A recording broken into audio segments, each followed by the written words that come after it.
And cheers. Cheers. Happy Friday. Just kidding. No, it's Thursday. I know. We've just been thinking that it's Friday every day. So I almost posted a social media post that was like, hey guys, it's Friday. Get out of here for my client. And could you imagine? Yeah. They'd be like Francesca, you wrong day. But we're back, guys. It's Thursday. Back. Yes. This will come out next Thursday. Mm-hmm. And what are we drinking? No, it comes out today. This one's coming out today? Yeah. Oh. Because we're behind. No, we're not behind. We're just like fast. So you've got it. You're like editing and. Yeah. Because Nick does all that. I do all that. Francesca just. I just show up and just talk. A glorified permanent guest at this point. Hey. What are we drinking? We're drinking green tea. Nick brewed us some. What do you brew? This is a Emperor's Clouds and Mist is usually what people call this, but it's just a really awesome run-of-the-mill Chinese green tea. And if you know me, you know that I love Chinese green tea. If you ever want to know what to get me for a gift, just green tea from China. Yeah. Loose leaf. But yeah, that's it. Just throw that out there. Not in the bags. No, don't give me tea bags. Peasants over here. I know. I have a teapot. It's from Japan. Look at that. And we're drinking out of our new wine glasses. I know. Aren't they nice? They're kind of, whoo. So speaking of not drinking. Because, right, we're not drinking any alcohol today. No. And I haven't been. I've only drank 3-4 times in May. I think this is great for you. Oh, I'm thriving. Yeah. I think that it is. You just seem to do a lot better. You know. My little sensitive body can't really process alcohol. So I have 2 drinks and I get sad and anxious and I call my parents crying that like my life is ending. Yeah. And I call them back too. Yeah. Nick gets to listen to it a lot. I don't even know what I'm here for and I don't know and blah, blah, blah. And then I call you like 2 hours later. I'm like, oh, I'm fine now. Yeah. I think it was just like some anxiety. Anxiety's real, you know. Oh, it's the most. A lot of people get older and don't drink just because of the anxiety. Yeah, for sure. I enjoy myself a nice glass of red wine, and I will never stop that. Yeah, but I just do a lot better. Yeah, I would say so. But even me, like, I feel like I don't get hangovers too badly, which I've talked about, and I can still have like a really productive day after, drinking. But still, when I don't drink, the next day is just a little bit better. Or at least the mornings are, you know what I mean? So I read the other day that drinking is like borrowing happiness from the next day. Borrowing happiness? Think about it. Like, because you have like, it's giggly and you have like fun with your friends, but then you just have a less fun and feel less good the next day. I could see that. So you're borrowing it. And it's like, if you want to borrow that, that's fine. Sometimes it's totally worth it to borrow all of it. Yeah, for 3 days. Yeah, you're like, I am going to do this and like, that's our night. But you have to know that you're borrowing that happiness. Yeah, I think that's a good way to look at it. I guess I've always looked at it as like borrowing time, but I guess happiness also works too. Because and sometimes in the morning, and some people are just, I know people that drink a lot and they are dead the entire next day and they do this often. So they basically have like on days and off days because it's like, they got drunk, this night and that night. So the 2 days following that, it's just like gone, and you can't talk to them. You can't ask them for brunch. Yeah. That's the thing. If you're going to be a big drinker, at least make it to brunch, right? Because I love brunch. So Nick is what they call a brunch gay. Yeah, I think that's a type of gay. Yeah. Just as there are bears and otters. Brunch gays. There's a brunch gay. Yeah. I feel like I just take brunch very seriously. And I'm going to need you to show up and, don't complain that you're hungover the whole time. Drink a mimosa and a shot. And then we can talk about it, But brunch. Cheers to brunch. Cheers to brunch. But Francesca, so you're not drinking, and a lot of people have been forcing you to drink. It's actually the craziest thing. I've like kind of gained a whole new respect for people who don't, just in what they have to deal with from other people. Yeah. Like, here's what, like, so every time I'm like, oh no, I'm not drinking. They're like, oh, come on. Yeah. Just have one. It's my birthday. You've got to take a shot. Right. Or, okay. Well, what do you drink? I'm like, no, I'm good. I'm not. No. What do you normally drink?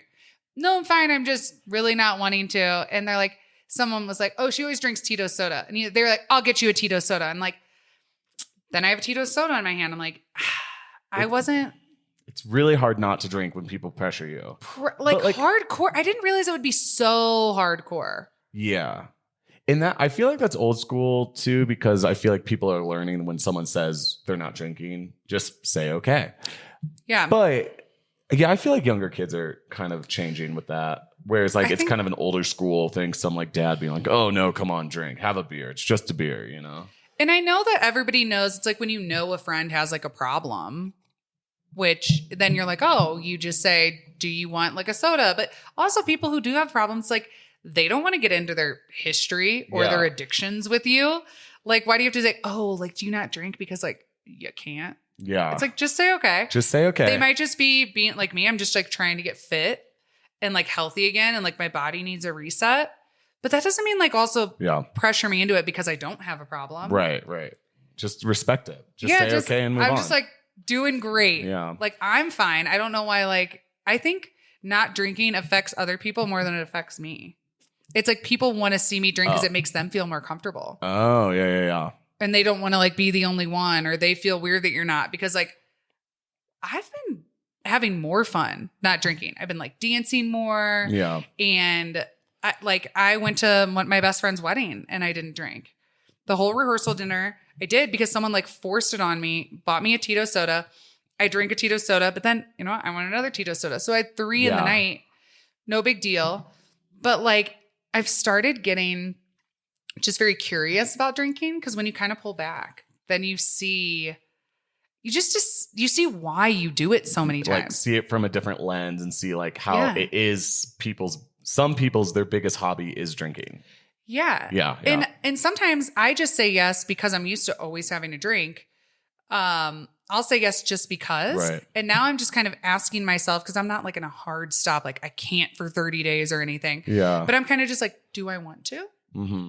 And a lot of the times I would have just said yes. I'm kind of like, no. Yeah. Like I don't want to just because I would normally in this situation. Mm-hmm. Like you're just on the momentum. It's like, just because I would have a drink right now, I always have a drink when I get off of work. And sometimes I do wonder, like, is that just a bad habit? Like, yeah. What have you been drinking instead of drinking? Like right now we're having green tea, but like when you're out at the wedding, like what are you going to have?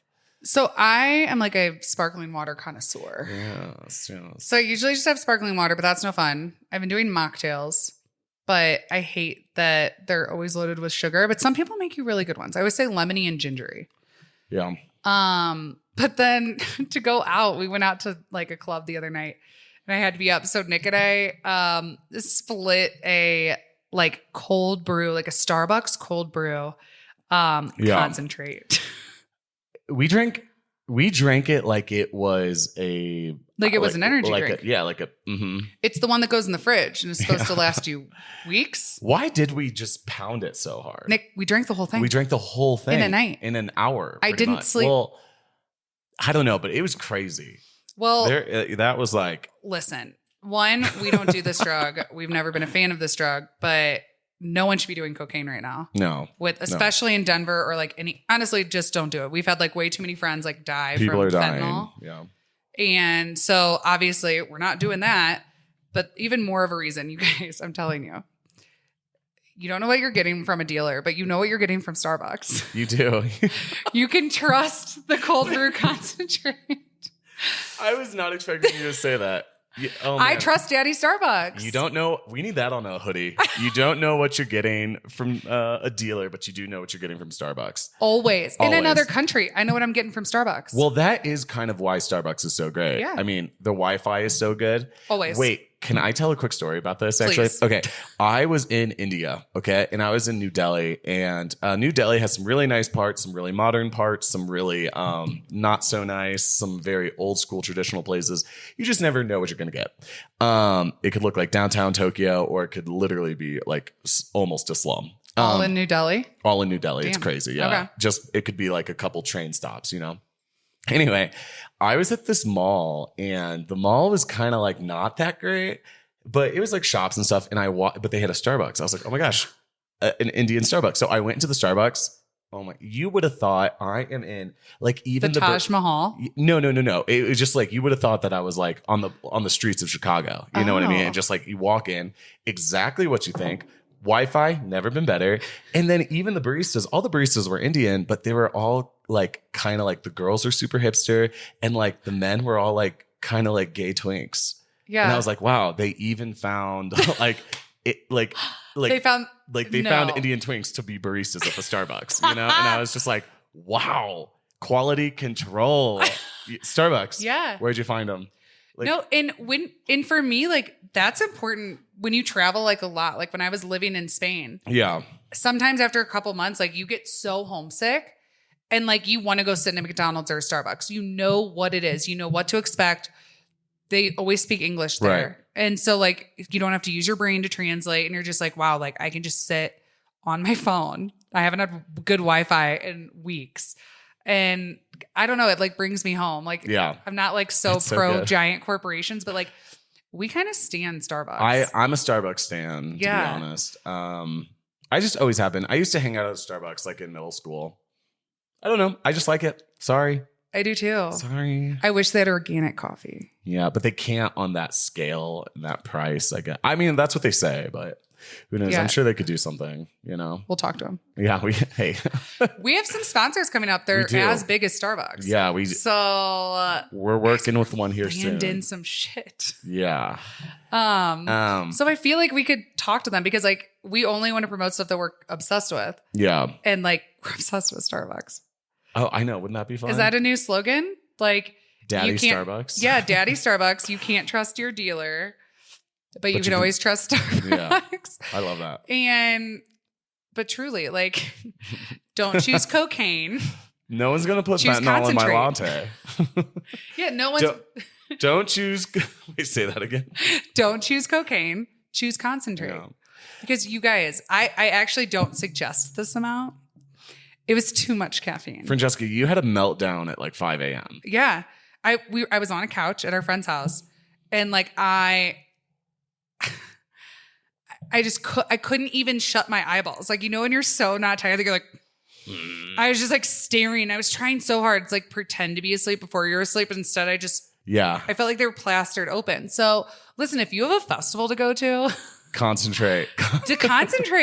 It hits different. It does. That cold brew hits different always. Well, actually, cold brew has higher amounts of caffeine. And the reason why, not a chemist, but caffeine is released at colder temperatures as well as hotter temperatures. Oh. But sometimes that bitter taste, that bitter flavor from tea and coffee, that's from a type of like tannin acid. And that is getting released at a higher temperature. That's why you can burn coffee and burn tea.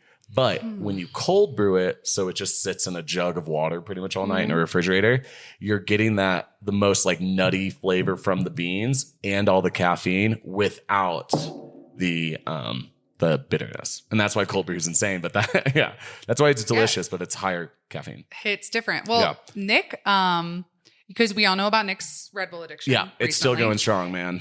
He has not tapered, but you recently hit a limit. Okay, so it turns out, everyone, you heard it here first, okay? Saucy Sibz, tip 99. There is a limit to how much Red Bull you can drink. How'd you discover this limit? Well, like I was a little tired, and so I just started the day off with like some gin and Red Bulls, and not the day off, but like, you know, my night of drinking, my nighttime plans, you know? I was like, is that how you started your morning? And then I decided to like chill out a little bit on the alcohol, so I started drinking Red Bull. Like, can I get Red Bull? So I had like 2 cans of Red Bulls, and then once I was feeling better, I could have some more alcohol, I continued to drink more. And I think I was on vodka Red Bull at that point. I think I drank like 15, alcohol Red Bull drinks. And oh my gosh, I literally walked in Francesca's room. I like in the morning at 6 a.m. And I was just like, do you have any spells he came or something over me and was like, I need something. Like, yeah, can you please do an Indian dance around me? And I was like, oh my God, Nick, there's Xanax. Oh. I did take a Xanax. No, you didn't take a Xanax. I was still asleep. And I was like, so everyone knows I'm like a pharmacy. I have the things if you need the things and I will fix you. So I was like, Nick, and I have these tiny, so it's a real Tupperware, but the Tupperware is this big. Yeah, it's a tiny Tupperware. It's weird. It's what I've always kept my pills in. So I was like, Tupperware, and it's neon orange for some reason. And I was like, you're going to grab a white pill with a Jesus fish. And then I fell back asleep. And I'm sitting here like, Jesus fish, like whatever. I thought you meant like Jesus fish, like in the shape of, I don't know. So I found a white ovular pill and I took it. And I think the placebo helped me for a little bit, but then I realized it wasn't. So then I like went. And you came back and in the morning I was like, did that help? Like, are you better? And you were like, no. And I was like, I'm sorry. I'm a true believer in Xanax. So, which you guys, I have a prescription. I've been taking it for panic attacks for a long time. And so I'm like, I know how it affects you always. And I know exactly how much I gave you. And he's like, honestly, it did nothing. And I was like, show me what pill you took. You guys, I accidentally gave him, or he accidentally took like a Benadryl, like a prescription Benadryl situation. And yeah, I don't know. It was weird. But once I took the Xanax, it was much better. I was like, oh, okay, this works. One of my favorite memories of Nick, when we were kids. So this was his first like introduction to caffeine. So I think I was like 16. So Nick would have had to be like 10. And he came in my room and he's like little blonde, short haired 10-year-old. And he's like, Francesca, like, I just feel like really weird. And he's like full body shaking. And I'm like, oh my gosh. I'm like, Nick, like little Nicholas, are you okay? And he's like, I don't, he's just like having a panic attack and shaking. He's like, I don't know what's happening to me. And I was like, what did you eat? Like, what have you drank? Like, what's going on? He was like, I had your little like chocolate covered espresso beans. So if anybody else knows the chocolate covered espresso beans from Trader Joe's, man. Dude, they're so good. They should have a warning on They should have a warning. Major caffeine. Well, they're espresso beans. They're literal espresso beans. And like the jug is like this big. Like, I don't know. There's probably 5 handfuls in a tub. And Nick ate the tub. Yeah, I just ate the whole thing. Just like. He just, like, these are good. They're delish. And he, as like a little 10-year-old, overdosed on caffeine. Like, you were fine. We just had to like tell you what was going on. I know. Because I didn't have a word for like anxiety. I didn't know. I wasn't hyperactive. I was so like, just 10-year-olds don't know what anxiety are. Help me. Hopefully they don't. Some do, I'm sure. Yeah, I'm sure some kids are like. Nowadays. Yeah. But don't worry, I didn't give him a Xanax then. No, wasn't taking Xanax at 10. I actually have only taken like 10 Xanax in my life. I'm kind of scared of it. It just seems you should be. If you can overdose on it. I know. I just don't. And I don't have anxiety too much. So that's why it's just something I don't need. However, if you drink to your limit of Red Bull, a Xanax could help you. We're not doctors. Don't take our advice. Yeah. But I will say, and so my doctor told me, so I don't take it that much. I take it for panic attacks. Yeah. Like maybe twice a month. Yeah. But what's crazy is my doctor explained to me that just having Xanax on me lowers my anxiety level always. And it does. Because to be honest, if I don't have it with me, I can like have anxiety. Right. But just that I have it and I know that if anything went wrong or because if you've had a true panic attack, it's the scariest thing in the world. And I'm for anyone listening, and if you don't understand what they are and you just have someone in your life that has anxiety, believe them. It is the most terrifying thing. You can't breathe. You think you might be dying. You feel like you're in a ball. You need to be in a corner. Yeah. And sometimes, and the most frustrating thing is they can be for no reason. So it's not that I'm nervous that I'm about to speak in public. They just happen sometimes because of like your body chemistry, your brain chemistry. But having my Xanax, knowing that I have it, I don't need it. It's a little, in case of emergency, like break the glass for Xanax. Don't worry. If anyone has a panic attack, I would love to have that in my house. Like break glass for panic attack or break glass for anxiety, and then behind it's just a little Xanax, a little tiny, just like that'd be good. Yeah, it's like an art little piece. Art piece. Yeah, except unless you, I'm breaking it once a month. Like, listen, I can't because sometimes I can't find my pill case. Right. Usually it's like. In a freak out, I mean, you would break the glass. Absolutely. With like a tiny hammer next to it. Oh, yeah. On like a little chain. I'm gonna do this. This is art. We could have like an exposition in New York City, and all our friends come, and it's just like different drugs behind glass. In case of emergency. But yeah, so we know the limit. Yeah. Careful on the espresso beans. Francesca, something strange happened to you this week. This week. And I'm still actually not getting like a clear picture on what exactly transpired. I mean, you don't want like a full picture. Well, probably not. But can you explain it? I tried to flash Nick my butt earlier, and he wasn't here for it. Stop. All right. So the reason that I tried to flash Nick my butt. Okay. So you know those stories. So our brother is an ER doctor, and people come into the ER all the time telling them that the reason they got something lodged in their butt, if you heard on the earlier episode with our brother, like someone got some tongs stuck up there, and they were like, oh, well, like I was cooking. Just cooking naked. And then I slipped, then I fell, then the tongs are up my ass. I almost became one of those stories. Except for real. Okay, so paint us. I'll paint you a picture. Not of my asshole, everyone. Like don't the worry. Situation, yeah. That's the other art piece. Yeah. I just did a picture of my. I'm permanently scarred for life. I have a scar on my body because let me just set the scene. So I just built I got all my books from my parents' house, and I built my bookshelf, and I'm like organizing. So I'm like in a squat. Malasana is the actual word for the yoga pose. Like, so I'm fully down in a squat, and I'm organizing my books. And sometimes when you're in that really deep squat, you just kind of fall back. You kind of little rock back and fall on your butt. So like I do a little like rock back onto my booty. My room's very messy always. And I fell back on a high heel. So the high heel was like. So the high heel was upside down. So like this. So it's on its back. The high heel is here. My butt is like right above it. And I just rock back from my squat onto the high heel. But it's like a booty. So it doesn't just fall over. Yeah. No, it stays up strong. And it pierced like my skin. Really? Yes. Like I was bleeding.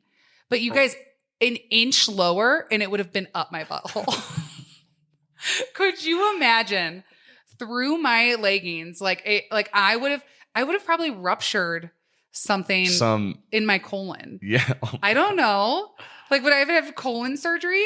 I wear like 4 or 5 inch heels. And then the surgeon's like, so how did this happen? How did the high heel get up your whole, like slip up your butthole? Well, let me tell you. I was organizing my bookshelf naked. Oh, yeah.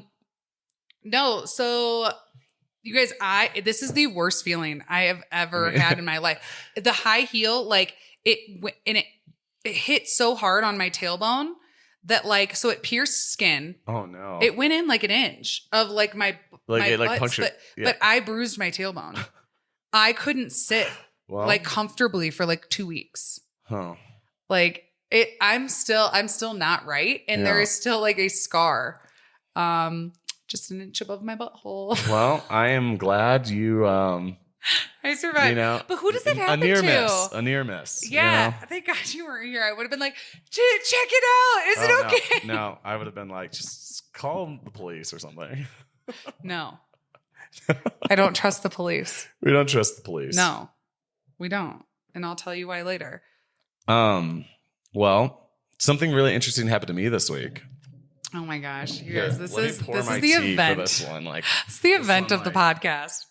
So I went to bed like a good boy, and I, was just laying in my bed when I got a text message from an unknown number. Okay, and I'm just gonna have to read them to you. We are gonna give you guys the play-by-play on this because to just give it an overview, which I didn't want to give this person screen time, but man, we just kept going, and now. I just don't think people understand how much this feeds us. I know. I am not the type of person you want to text this to. Also, I'll preface with I'm very prone to being stalked. This isn't the first time things like this have happened to me. Can't go into all the details, but I know. It's I wonder if we tell the sometime on the pod. But Nick, there's certain people I think that are prone to having stalkers. And Nick is one of them. Hardcore, write letters, follow for years. Yeah. Mental breakdowns, secret numbers, sending you gifts. Mm-hmm. And it's not just one stalker that you've had. It's been a couple people. It's been a couple. But you've always been like that. People get obsessed with you. Yeah, I don't know. It's kind of concerning. We've talked about that before. It's weird. People have strong dislike or like towards me. Yeah. But don't necessarily, I've never had anyone obsessed with me. People latch on to me. Yes. And they like think they're like, I don't know. Yeah, it's something weird. But okay. Ready? Is this thing on? Okay. Bro, quit trying to make your podcast happen. It's bad enough your mommy and daddy have paid your way, or that certain members of your family think the election was stolen. Get a real job, quit being a drunk hippie, and be a functioning member of society. All right. There's a lot to unpack there. And I just thought to myself, oh man, like someone's texting me, you know? So I just wanted to entertain this because I'm like, okay, fuck this guy. But like also he doesn't even know. Or girl. We don't know yet. People don't know that like I've dealt with this before. You're You like, know what I mean? Like, what do you think you're going to hurt my feelings? Do you think I'm going to, no. Oh, And so, also, do you not think that we don't know that people talk shit on the podcast? yeah. We decided to put ourselves out there and fucking chit chat on camera. If you can't handle a hater, don't do it. I know. Exactly. And also like, I kind of welcome it. Like not everyone's going to like it. No, which is cool. If you don't like it, don't fucking listen. I know. And like, I can also laugh at myself. I don't take myself too seriously. I get that it's, you know, sometimes a little cringe, but like, dude, I have self-confidence. It's okay. Everything's cringe until it gets likes. I know, right? Isn't that the truth? And so I said, yes. An anonymous number messaging me at 1 a.m. You're obsessed with me, aren't you? And I love fan mail. Okay, probably shouldn't have said that because it's like, because it's just like, what, you know what? And then fan mail. Because that's what it is. Fan mail. That's what it is. I mean, because like, why? If you didn't like it, you just wouldn't look at it. But there's clearly something that makes you keep thinking about it. And you know, so what did someone tell us, or what quote is that from? That haters are just fans in denial. And then he says, he has to clarify, this isn't fan mail. This is a cease and desist your stupid behavior text. Lay off the drugs and your podcast is literally never going to happen. And I'm like, all right, he wants to go. And I said, so why do you care so much? And it's already happened, my friend. Just landed a pretty big sponsorship deal, which we'll talk about later, which we already mentioned. And then he said, it hasn't happened. I'm not your friend. And because it's annoying, plus the fact that you faked your followers on the page and that you don't get more than a couple hundred likes on the post says it all. Which also, okay, it has happened. Thanks for listening, sir. You know, and then also, so with we actually wanted to talk about this because I had a friend tell me the other day, like, oh, everyone around town's talking about how all your followers are fake. Right. Which is hilarious because numero uno, I work in social media and I have worked professionally in social media for over 8 years. And being director of influencer marketing, my job was to figure out if I was going to pay an influencer, and I had to vet them and research their followers, research their engagement. And I could tell if bitches' followers were fake from a mile away. Right. And especially when you do the demographics and the age.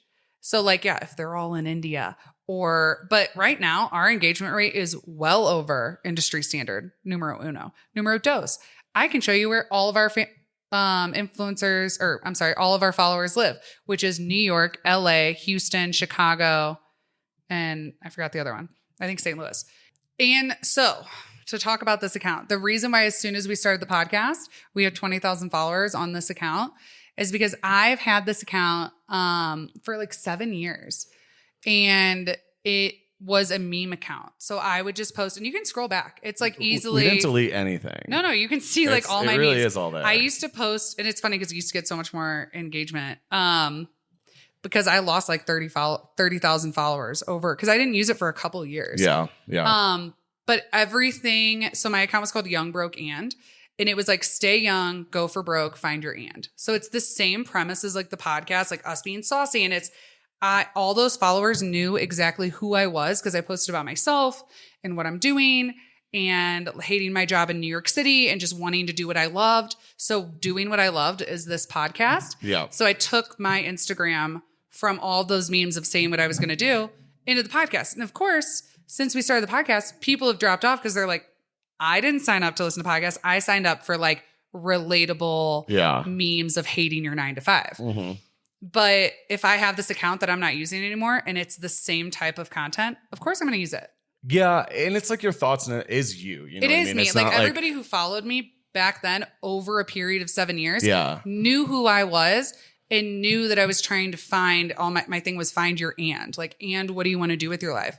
And so they had seen me because all my captions were really detailed. It was like an online diary about like, I'm going to figure out what I want to do and we're going to be here to watch and we're all going to do it together. And so like me finding that and is the podcast. So I like made a post and I was like, yo, like I'm changing this account into the Saucy Sibz account. This is my and. Yeah. And this is what we're doing. So yes, if you didn't know me before and you weren't a follower of that account before, which no one in Breckenridge was, you wouldn't know that I switched my content over and didn't delete it. You can see all that old content. And I changed it into a new direction that I'm going like artistically, which is cool and exactly what you would do. Yeah. And so I feel like some people think that that's like shysty or cheating or whatever, but it's really not. That's where those followers came from. That's it. We didn't buy anything. We're not faking it. And like we've never not even been, we've been 1,000% honest. I like it when people ask me about it, be like, where did those followers come from? I'll be like, well, let me explain. You know, I didn't like buy it, you know. And anyone now that follows that account would have seen all this new content. So those 20,000 followers that we still have there, they know what they're following. They've decided to still follow and they're like along for the journey. Yeah. And our follower count, like we do like, you know, get like 150 follows in a week and like 150 unfollows in a week too. And that's pretty crazy. But anyway. But that's because the content's exactly. different, The content's different, which is fine. Understandable. So anyway.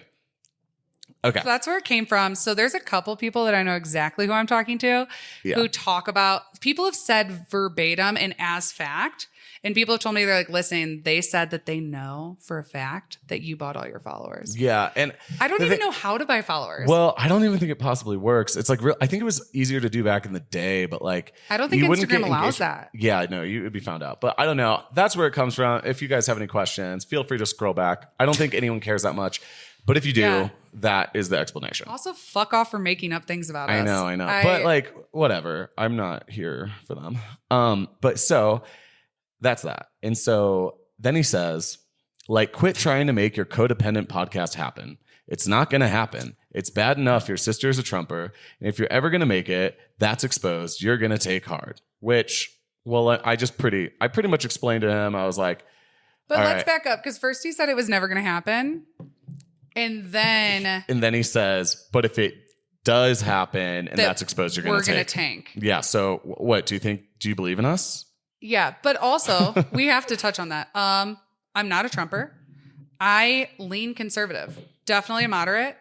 And I've been so open about that. The only reason that this person would know that is to follow me on social media with what I post publicly about certain things that I lean conservative on. Yeah. But you think an ex-New York City girl with a gay brother and hundreds of gay friends that I'm just over here as like a pro-Trump far right-wing psychopath?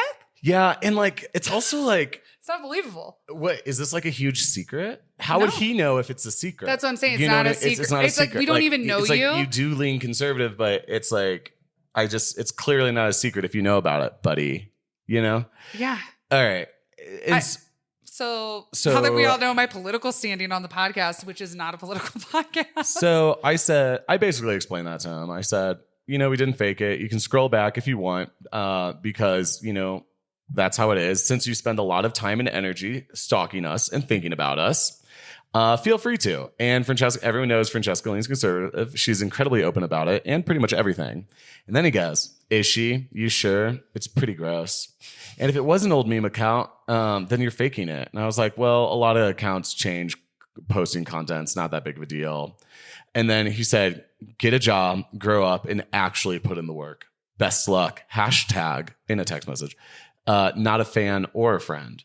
And I was like, all right, buddy, here we go. Now I'm just going in for the kill. Wait, but the hashtag not a friend or a fan. Like, thanks for clearing that up. Like, who is this lame ass loser? And I know whoever it is, they're listening right now.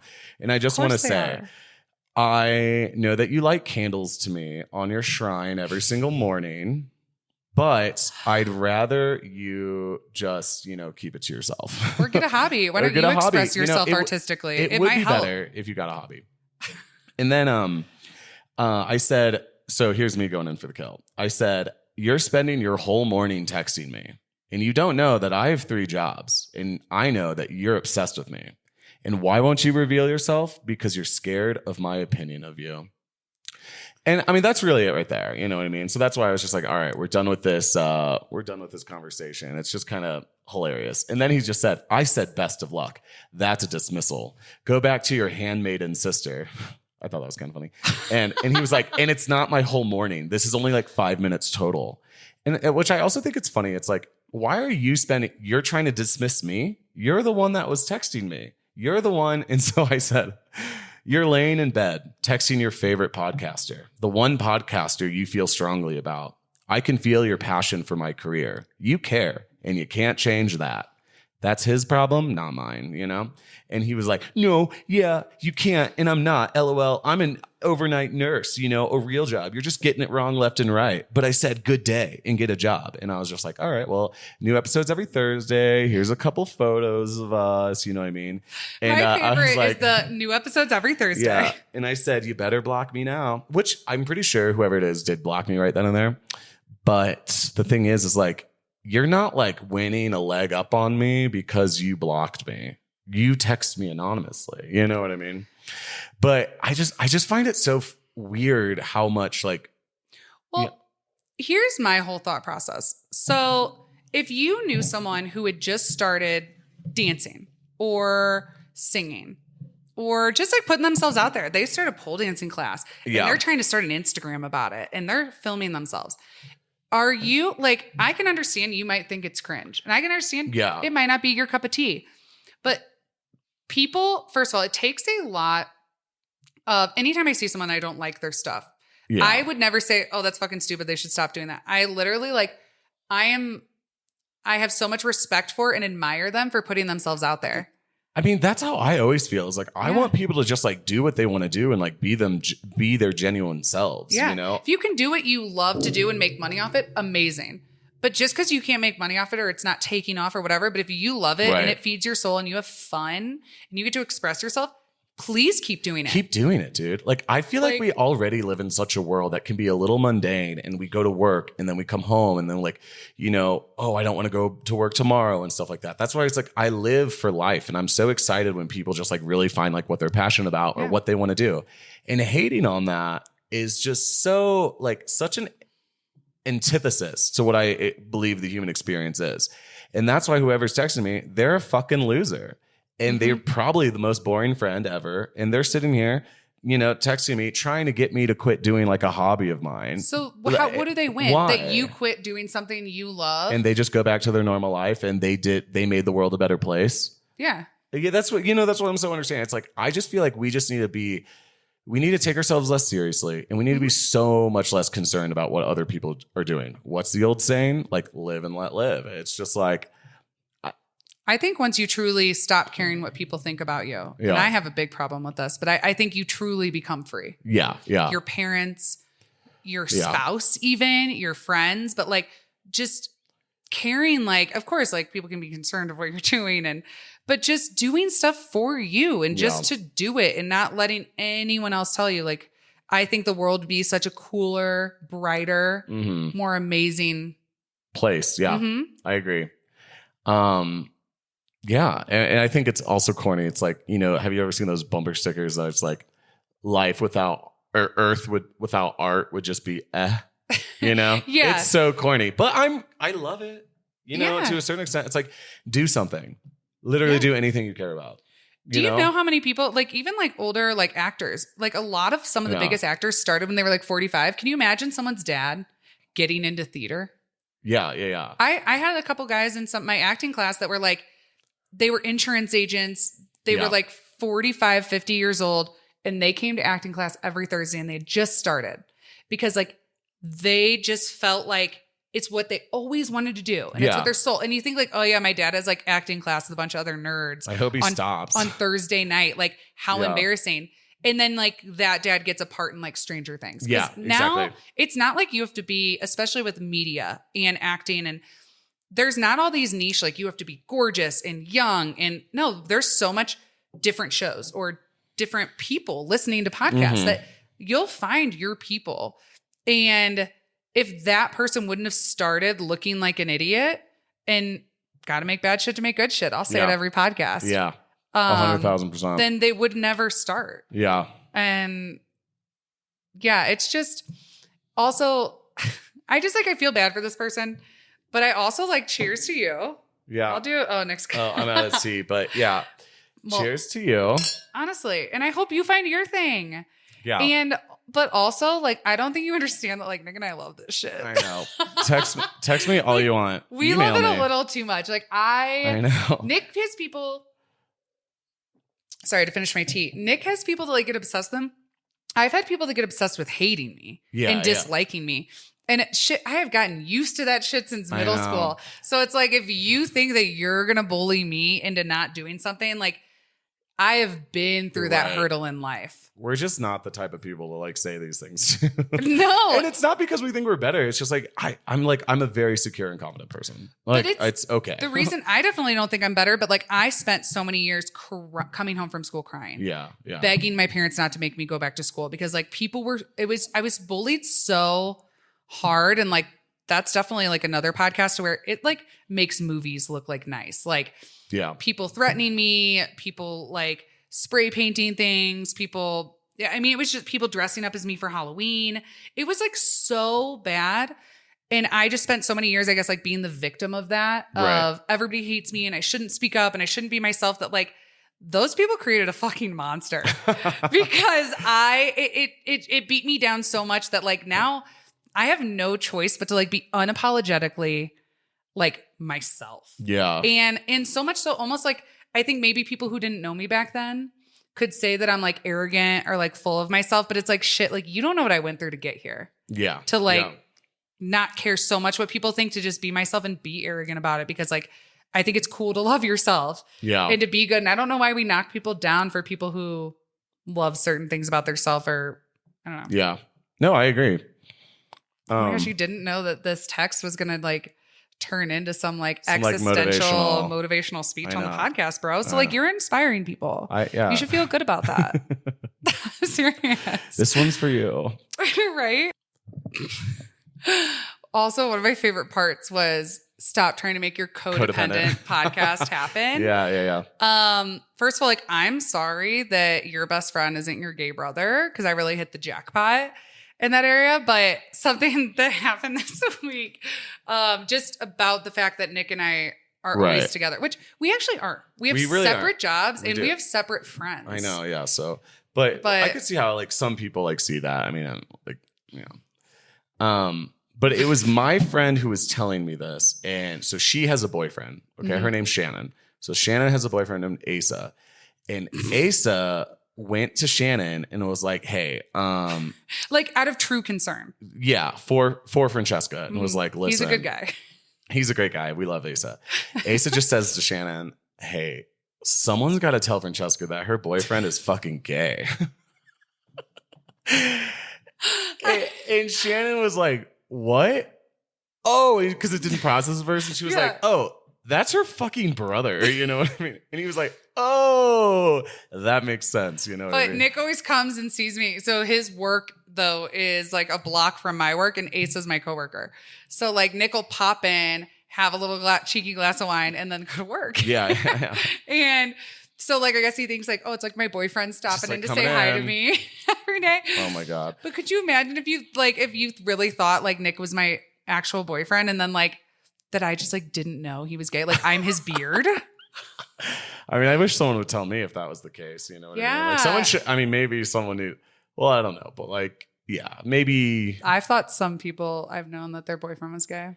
You know, you've got to let that play out for them. I have a friend that, I have a friend that's kind of like that, and I don't want to get too much into detail, but we are all kind of like, ooh, like maybe because there's two sides of that. Maybe he internally doesn't know yet. Yeah. And that's a journey he has to go on for himself. Yeah. Or there's other times where you hear rumors and you know that they are, and that's not fair to the girl. Yeah. Nick's like, I can't say more. Who knows, you know? But he knows. It sounds like. So, Francesca, last or 2 podcasts ago, we talked about. I know it's coming.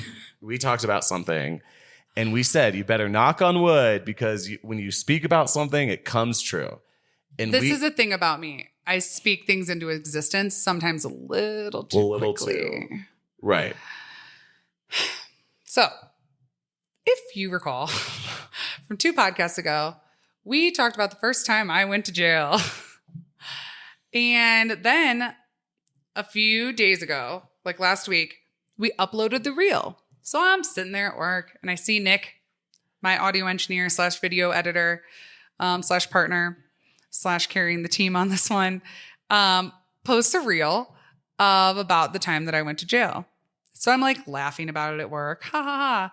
And we literally say in the reel, Francesca, knock on wood. We can't have this.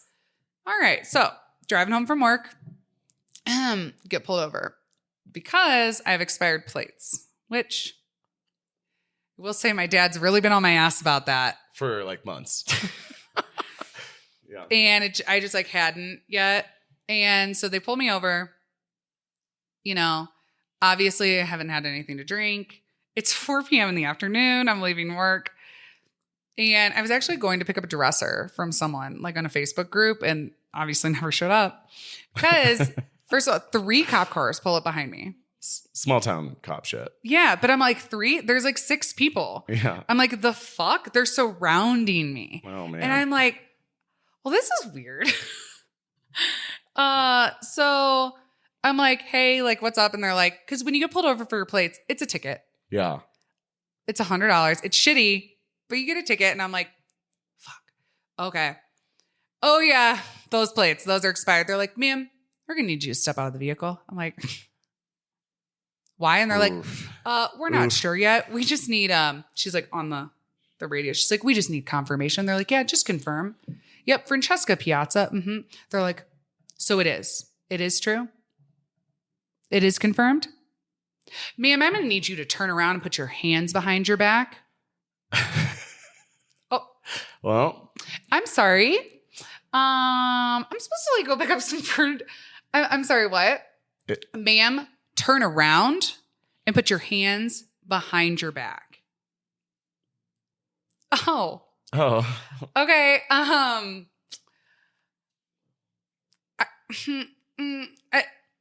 I was put up against a cop car and handcuffed. So, sorry, I have to fix my hair for this. Yeah, so basically handcuffed me, put me in the back of a car. Actually, I did pull a little bit. So I thought about the last podcast we talked about, do not be mean to the people who have the keys. Yeah, I said that. So I was not mean, but would have loved to know what was happening. Right. I'm pretty sure they have to give you a reason, but the reason was that I was pulled over for my plates. And then the reason to arrest me is there was a warrant out for my arrest. They don't have to tell me what the warrant's for. I've since talked to my lawyer and we know what it is. I owed $100 from a traffic ticket from 2 years ago. Yeah. And I just forgot to pay it. So they issued a warrant for me. Yeah, so this was over $114.92. But I didn't know that at the time. At the time, they just said, ma'am, we don't know and we can't tell you and we're arresting you. So first, thinking about my money situation because my car just broke down, they call a tow truck for my car. So I did go a little Francesca psycho on them. I was like, you are absolutely not calling a tow truck. You are not impounding my car right now. I was like, my brother lives 15 minutes away. He will get on a bus and he will come here and get my car. An officer can wait with my car. Because they were kind of confused. I don't think they knew. There was a couple cops training a new cop. And I think that she like didn't really know if she was like what she was doing. And they were kind of felt bad because they're like, shit, we're taking her in. Like she hasn't done anything wrong. So I literally told them what to do. They're like, well, ma'am, we can't leave it on the side of the road. I go, so then one of you can get in it Right. and pull it around the corner and then wait for my brother, which they did do. Because I was like, there's absolutely no reason that you need to also punish me more and impound my car. I know. It's just like a little, don't kick me while I'm down. I was at home drinking some green tea from China on my computer, doing some editing, some magic work on the computer. It was my day off. I'm having I'm having a lovely time at home. And then Francesca just calls me. No. You got a FaceTime. Well, first you called me. Okay. First you called me and you were like, Nick, I'm in the back of a cop car. They're going to put my car on the side of the road. You need to come get it right now. Hangs up. And I'm like texting back, like, what the fuck, what? And then I got the FaceTime and I'm like, oh. So the cop was like, well, we're going to tell him that we're moving the car. So we have to call him. And I was like, well, here's the thing. Nick doesn't answer calls. I don't really answer phone calls. But he answers FaceTimes. So you can don't let people know that. Sorry. I'm going to have stalkers start FaceTiming me. No, so I answered this FaceTime. I'm like, what is Francesca talking about? And it's just some lady cop. And I'm like, oh, yes, ma'am. She just tells me to come get the car, which I did. And I had my car actually outside of the house, but I had to go get her car. So I couldn't drive 2 cars at once. But then I also left my keys in her car. So I had to take the bus. It was kind of a nuisance, but anyway. So Nick gets my car, but then I don't hear from you for like 7 hours. Yeah. I don't know. Do I come pick you up? I don't know how to bail people out of jail. Like, do you just show up? The jail is closed. Like, there's no one at the front desk. Like, the doors are closed. I'm like, okay. And they didn't give me my phone call for 6 hours. Which I thought they bring you down to the station. They give you that phone call. No, not how it works, guys. Yeah. I got out of jail and I was like, Nick, I've had a thought and I want to start a class or something with Kim Kardashian where people can sign up for free because we'll have donors and they can sign up to know your rights, what they can do, and also how not to get fucked. If you have to pay something with court, you better pay it because they can issue a warrant for your arrest. Yeah. This doesn't normally happen in big cities. It's some small town shit. They can issue a warrant for anything. Right. But apparently. Also, they don't have to give you your phone call until they book you in. Right. And they have 6 hours to book you in, by law. Yeah. So I just think what if I had a child at home who I was supposed to relieve the babysitter? Or what if I was supposed to be at work and I couldn't call my work and then call no show and then get in a lot of trouble. Yeah. I went while I was waiting for you, since you were at the Breckenridge jail, because I had your location on your phone. I'm like, oh, I guess she's whatever. So I go to the bar that's near, and I was just like, hey, you guys will not believe this. Francesca's in jail or something. And they're like, what? What'd she get arrested for? I'm like, I don't know. They can't tell her. They don't tell her why. And they're like, you can't be arrested and put in jail if they don't tell you why. False. They can just tell you there's a warrant. It's not the cop's job, I guess. It's the jail's job to know, but they don't have to tell you when you're in jail. Anyway, no. So it was funny. I was having a Coors Light, but I wasn't going to drink. I was only going to have one drink because I was going to pick someone up from jail. I don't know. Supposedly, right? So you guys, I'm in the back of the cop car. First of all, do they always have to do them so tight? I think because it guarantees that you can't slip out. Because some people Wait, can I tell you though that we didn't tell the first time I went to jail? I will say that I think this is why they do it so tight. Because this was a good arrest of mine, even though I was also sober last time. I'm a psychopath. So I was able to actually, I kept the handcuffs on because they were so tight. I do remember they made me bleed last time. I got them under my legs the first time I was arrested. Not this time. Don't get it confused, guys. Mom's about to call and yell at me. Yeah. God, one for mom. So I slipped them on my legs. And so I have my hands in front of me. Yeah. And then I was able to roll down the window, reach out of the window. Jesus Christ. And I can contort my arms. It's also a weird fun fact of mine. So I contorted my arm and I was able to open the door and get out of the door. This is some Catwoman shit. I know. So I got out of the cop car and no, I didn't run, but because of who I am, they had been searching my car because I told you they thought I was on something. I think they'd been searching my car for drugs for 45 minutes. So I got out of the car and be like, what the fuck are you guys doing? Are you looking for drugs? Because I don't do drugs and you're not going to find anything. I was then tackled into the gravel. Yeah. I mean, and any normal human would know never to do that. No, you get shot. Yeah, I know. Absolutely. Especially in today's day and age. this happened to me, 15 years ago, but now like I think they would like fucking shoot you. But I was tackled and then almost charged with resisting arrest. That's because the thing, yeah. you can't get out of a cop car, you guys. No escaping. Don't do that. Don't be mean to the people with the keys. Don't escape. I love how you just told our audience that you can't get out of a cop car on your own accord. Everyone knows that, Francesca. Literally everyone listening knows I thought it was fine. I'm like, it's not my fault I could get out. I mean, like, you should have locked the door. Yeah, maybe. No, it was locked. I know. Not from the outside. So also, if you get charged with a resisting arrest, you can't go to certain countries. Yeah. Like, and it affects you for the rest of your life. So I didn't get charged with that. They were nice on that part. But you can't go to Canada if you ever have that on your record. Yeah. Canada's weird about letting people in with like certain types of charges. So like if you ever escape from a cop car, you can get that charge and then like you can't travel. So just FYI. Anyway. If you're trying to go to Canada, don't get arrested. So yeah, they put the handcuffs on me. They're super tight. We drive down to the station. They get me out. You guys, I was strip searched. In the middle of the afternoon for no reason. 5 p.m. Literally, it's happy hour. Yeah. And I'm in a very unhappy spot. Yeah. Okay. I had to take out all my little earrings, which my holes close up when you take them out. Earrings, we checked under my lips, my mouth. You guys, I was fingerprinted. I have a mugshot, which I hope we can find. I know, we need to find that. I was wearing a cute little crop top. I also cried that I was upset that I didn't put makeup on that morning because I said, I didn't know that I was going to have a mugshot today. And if I would have known, like maybe I would have put on some mascara. Oh my God. I would have loved to have a cute mugshot. I know. But instead, I kind of look like a crackhead. My hair was in a bun and I had no makeup on. And I had a crop top on. I kind of love that though. Athleisure. Yeah.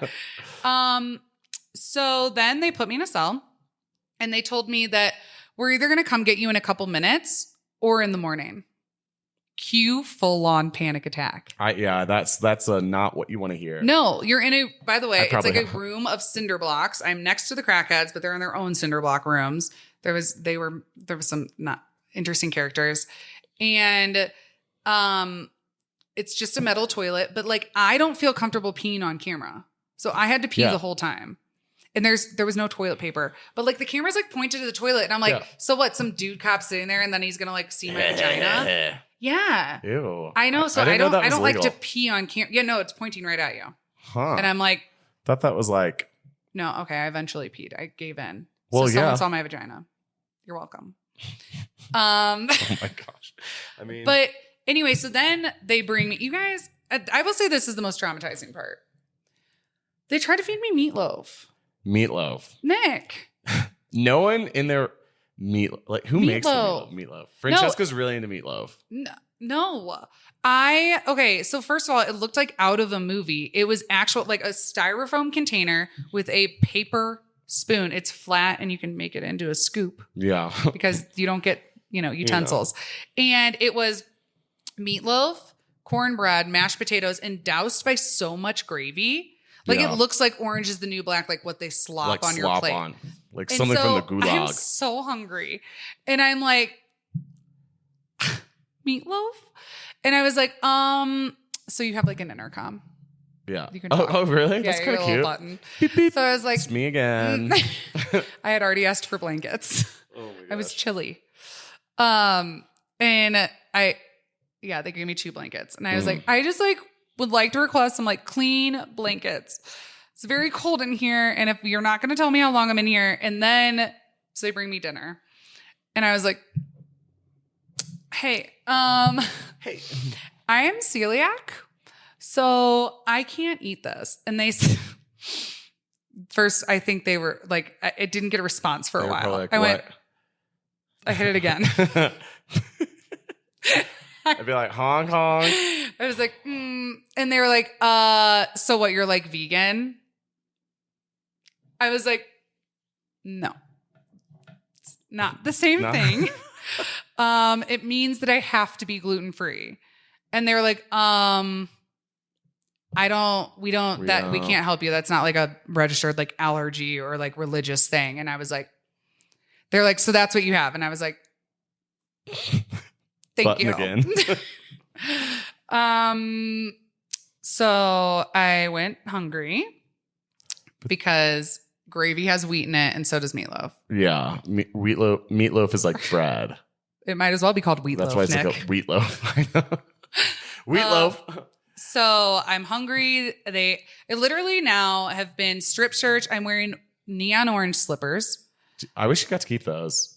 No, they were Vans. I mean, maybe just for like a photo shoot. I would also put them in the glass case for my art exhibition. Yeah. Okay. They were very not saucy. I am covered in a tattered blanket. Yeah. Next to my meatloaf. Yeah. And so I just didn't know how long I'd be out. It was going to be, I'm like, okay, 6 hours or a couple minutes or the next day, which I could see if I did something wrong, but like, I feel like the uncertainty and like, when you're waiting and you just don't know, think of like not having your phone and be told you're going to be in a waiting room for possibly 15 hours. Right. What do you do? Well, I had a meltdown first. So first order of business, full blown meltdown.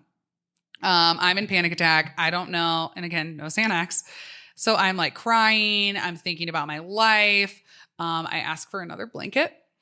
And then this nice cop came in and he said, "Hey, I have a cousin named Francesca." And I was like, "So you're Italian?"